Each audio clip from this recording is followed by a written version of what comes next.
ஒரு அபிஷேகம் பண்ணப்பட்ட ஒருத்தர் மூலியமாக ஒரு தீர்க்க தரிசனம் வருதுன்னு வைங்க. இன்றைக்கி நான் என்ன சொன்னேன்? உங்கள் பேர் பெருமை படும், அடுத்தது ஆசீர்வாதங்கள் அப்படி வந்துடும்னு சொன்னேன். இன்றைக்கி உங்களுக்கு ஒரு தீர்க்க தரிசனம் வருதுன்னா இது எப்படி ஒர்க் ஆகுது, எப்படி ஒரு தீர்க்க தரிசனம் சொல்கிறாரு?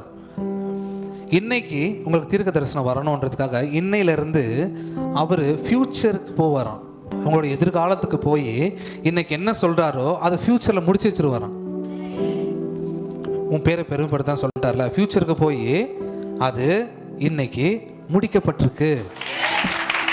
தீர்க்க தரிசனம் என்பது இன்னைக்கு சொல்லி இன்னையிலிருந்து நடக்கிற விஷயம் இல்லை, முன்னாடியே முடிச்சிட்டாரு.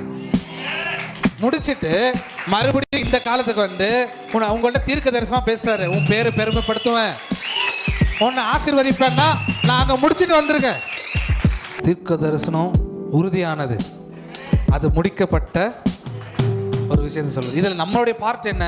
அது விசுவாசித்து ஆமாம் சாமி போட்டு அந்த ரூட்டில் போயிட்டே இருக்கணும். அந்த ரூட்டில் போக போக தான் நாங்கள் முடிக்கப்பட்ட விஷயத்தை பிடிக்க முடியும்.